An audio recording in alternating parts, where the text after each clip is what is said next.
Hola, bienvenidos a 110% Esquí. Hoy os traigo un vídeo sobre cómo vestirse para ir a la nieve. Seguro que habíais oído hablar ya alguna vez de la teoría de capas y de cómo siempre hay que llevar 3 capas para ir a la nieve. La primera que transpire, la segunda que caliente y la tercera que sea impermeable. Pues bueno, esto no es del todo así. No es que haga falta siempre llevar 3 capas de ropa para ir a esquiar. Lo que necesitamos es ropa que cumpla esas 3 funciones que acabo de mencionar.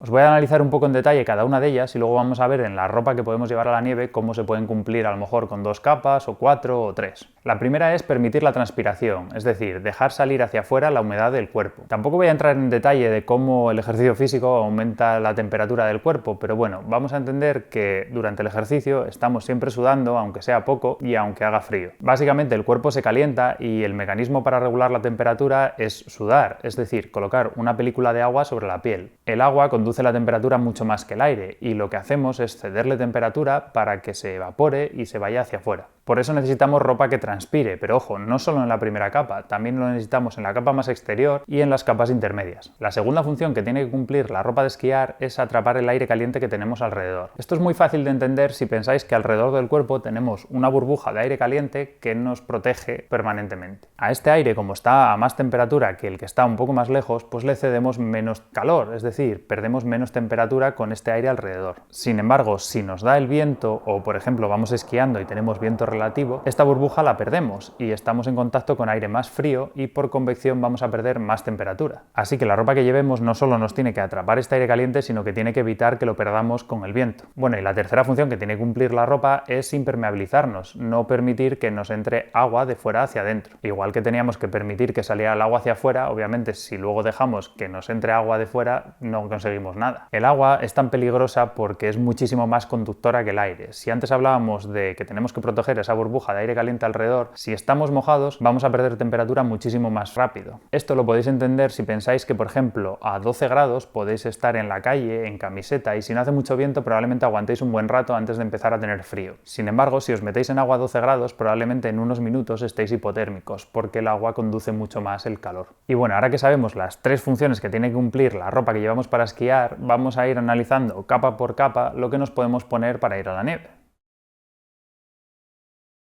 Como la capa más interior, normalmente tenemos las camisetas térmicas.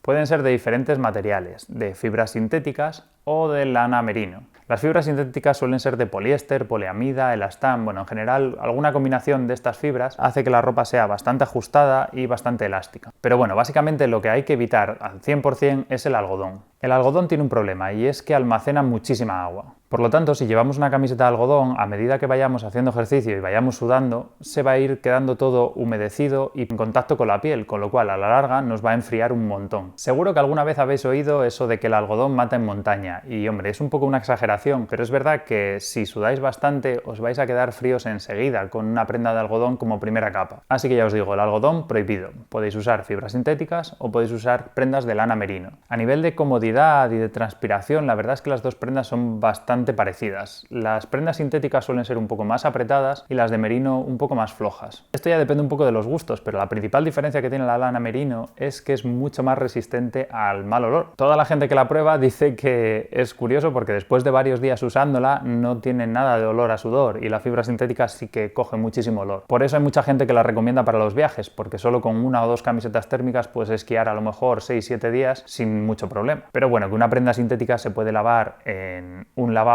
con un poco de jabón y agua y se le va todo el olor y se puede poner a secar de un día para otro en un radiador sin ningún problema. Así que bueno, básicamente la diferencia entre la lana merino y las fibras sintéticas en la primera capa es un poco una cuestión de gustos y de precio. Otra parte importante de la primera capa y que a veces no la consideramos como tal son los calcetines. Los hay igual de lana merino y los hay también de fibras sintéticas. Aquí es verdad que mucha más gente tira por la lana merino porque se suda más por los pies, pero bueno, esto también es un poco cuestión de gustos y sobre todo de precio.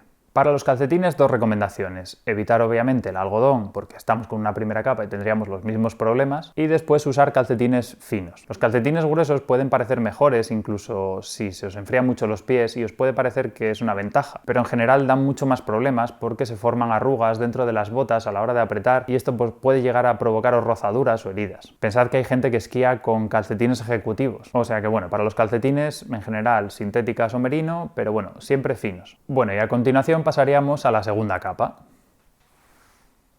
En estas prendas también tenemos materiales parecidos, hay más tipos de lana en este caso, ya que normalmente al poder ir dentro de forros, pues bueno, se pueden usar algunos tipos de lana que son un poco menos suaves, pero bueno, también las tenéis de fibras sintéticas como esta, que es 100% poliéster. Esta, por ejemplo, no es muy gruesa, pero aquí tenéis todas las variedades que os podáis imaginar. Tenéis cosas súper finas para hacer de segunda capa, pero apenas abrigar nada, o cosas muy gruesas para días más fríos. Otra capa intermedia más ligera que tengo y que suelo usar en días de calor sería esta. O bueno, por ejemplo, a la hora de foquear, pues me gusta usar esta, que es un chaleco, y sobre todo tiene la ventaja de que se puede abrir hasta abajo. Esto de que se abra hasta abajo, aunque parezca una tontería, por ejemplo, si hacéis esquimo o os gusta la travesía, es bastante interesante. A veces cuando vamos subiendo, aunque no haga mucho calor, estamos haciendo ejercicio físico muy intenso y necesitamos bajar la temperatura rápido, con lo cual abrir la capa exterior y la segunda capa y dejar a la vista la primera capa hace que perdamos toda esa burbuja de aire caliente enseguida y nos refresquemos relativamente más rápido. Y por último pasaríamos a la capa externa, que realmente es la capa más tecnológica, por decirlo así, ya que tiene que cumplir las tres funciones a la vez. Tiene que permitir transpirar, parar el viento, pero a la vez es impermeable. ¿Cómo consigue estas tres cosas a la vez? Pues bueno, con las típicas membranas que llevan estas chaquetas en la parte más externa.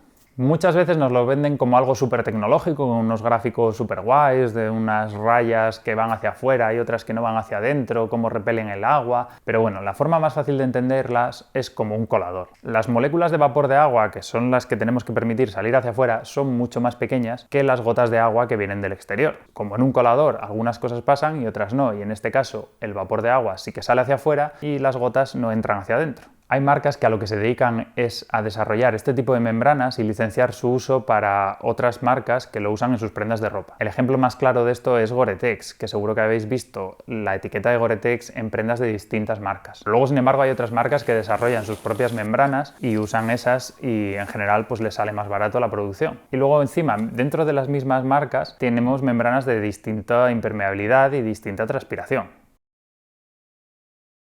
Seguro que alguna vez habéis oído hablar a alguien de las columnas de agua de una chaqueta y que si es de 10.000 10.000 o 15K 15K. Bueno, esto lo que hace es medir, por un lado, la impermeabilidad y la transpiración. El primer número siempre se suele referir a las columnas de agua de impermeabilidad. Se mide en milímetros y cuando la gente habla de 20.000 columnas realmente lo que quiere decir es 20.000 milímetros de agua. Estos milímetros se miden en una prueba de laboratorio en el que se coloca sobre una membrana una columna de 1 pulgada cuadrada. Se llena de agua y en teoría si aguanta hasta los 20.000 milímetros antes de empezar a dejar pasar el agua, pues tendría 20.000 milímetros de impermeabilidad. Como os podéis imaginar, esto realmente es una medida de presión y 20.000 milímetros, pues seguro que alguno está pensando que son 20 metros, que a ver dónde hay una columna de agua de 20 metros.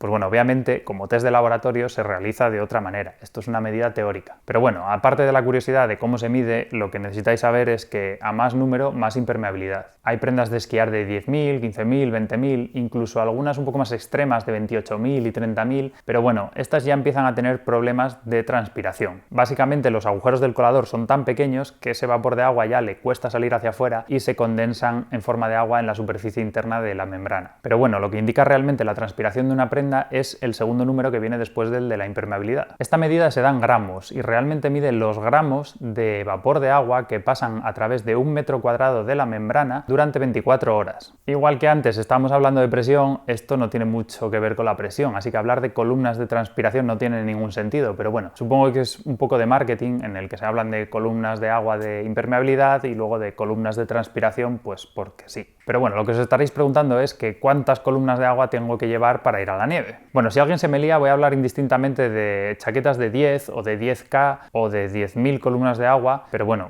que estoy hablando de lo mismo. 10K es una medida bastante buena para esquiar con buen tiempo. La nieve con la que va a estar en contacto la membrana no es mucha, es pues pasar por debajo de algún cañón que esté encendido, caeros alguna vez o simplemente que os salpique nieve. Una chaqueta de 10K, si os tiráis por ejemplo 3 horas esquiando con lluvia o con nieve bastante húmeda sin parar de nevar, probablemente acabe empapada. Pero bueno, ya os digo que esto es bastante normal, una chaqueta de 10K tiene unos usos. Una chaqueta de 20K, sin embargo, puede aguantar un día de estos de condiciones un poco más duras con más facilidad. De todas formas, formas, pensad que todas las membranas tienen un límite y por el hecho de permitir transpirar, siempre en algún momento van a acabar calando. En cuanto al tipo de chaqueta, pues bueno, tenemos diferentes tipos. Las hay que tienen mucha más capas interiores aislantes que también nos ayudan a atrapar aire y son más calientes. Y luego tenemos otras mucho más básicas que simplemente tienen una tela que da soporte a la membrana y cumple las funciones pues de transpirar, de cortar el viento y sobre todo de impermeabilizar, pero no abrigan casi nada. Una chaqueta de este tipo da más flexibilidad porque podéis jugar con más o menos capas intermedias. De esta manera os podéis ajustar un poco al frío que haga. De todas formas, como consejos, os diría que si os gusta el freeride y os gusta esquiar cuando está nevando,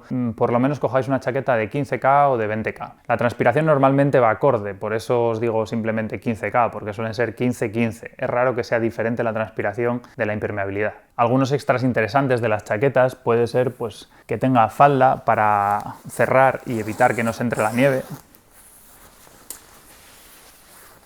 O por ejemplo que tenga un corte un poquito más largo por la parte de atrás para proteger un poco y a la hora de esquiar en nieve profunda evitar también que suba la nieve hacia arriba y se nos pueda colar por el pantalón. Si por ejemplo vais a hacer snowboard os recomiendo que cojáis un pantalón de bastante impermeabilidad, 15 o 20K también, porque seguro que si estáis empezando vais a estar bastante tiempo sentados mientras esperáis o mientras descansáis y la verdad es que tener un pantalón un poco más impermeable seguro que os va a evitar acabar mojados al final del día. Luego también hay chaquetas que aparte de la membrana, las capas interiores usan plumas. Yo no soy muy fan del plumas porque bueno, es un poco más difícil de mantener y sobre todo a la hora de lavarlo hay que tener un poco más de cuidado, porque sí, hay que lavar la ropa técnica, al menos 1 o 2 veces por temporada suele hacer falta lavar la ropa. Ya no solo porque se ensucie, sino porque se va acumulando polvo y suciedad en los poros de la membrana. Esto nos va a ir quitando poco a poco cada vez más transpiración y al final podemos tener que aunque no cale y siga siendo impermeable, se nos forme siempre condensación en la parte de dentro y nos dé la sensación de que nos está calando todo el rato, cuando en realidad lo que tenemos es la membrana completamente bloqueada y actuando como si fuera un plástico. Bueno, y por último os voy a dar unos consejos concretos de cómo vestiros para diferentes días de nieve.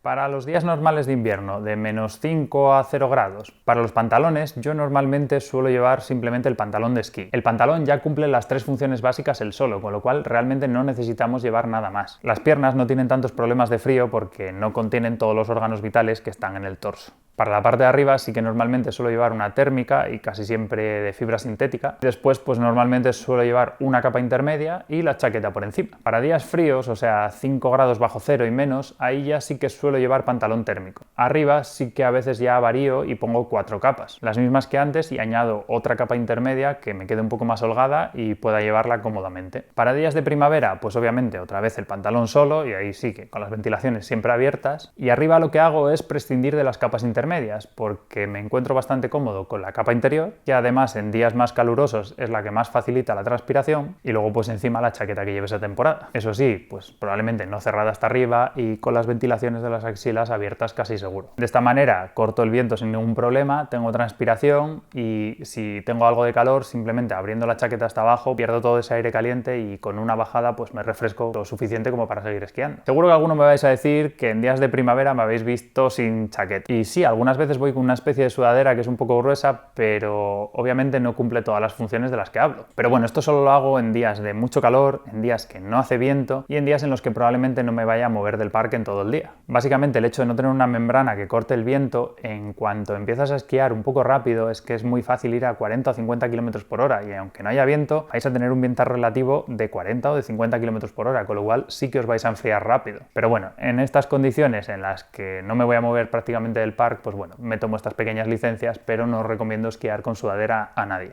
Bueno, y esto ha sido todo por hoy. Espero que os haya gustado el vídeo y sobre todo si habéis aprendido algo, reventad ahí el botón de likes, que yo vea que los vídeos educativos os gustan y así seguiré haciendo más. La semana que viene por fin me voy a Gran Valira a esquiar un poco ya en montaña, que ya tengo ganas, y sobre todo recordad que la quedada de 110% esquí en Gran Valira 9 y 10 de febrero sigue en pie, ya hay gente inscrita y hay mucha gente interesada. Ya os digo, apuntaos porque todavía hay plazas y yo creo que lo vamos a pasar bastante bien. Así que nada más, recordad que os podéis suscribir dándole a la campanita, recibiréis todas las notificaciones del canal, que este año voy a subir más vídeos que nunca, y sobre todo pues compartid si os parece interesante porque es como más me ayudáis y más ayudáis a crecer al canal. Un saludo y nos vemos en el siguiente vídeo.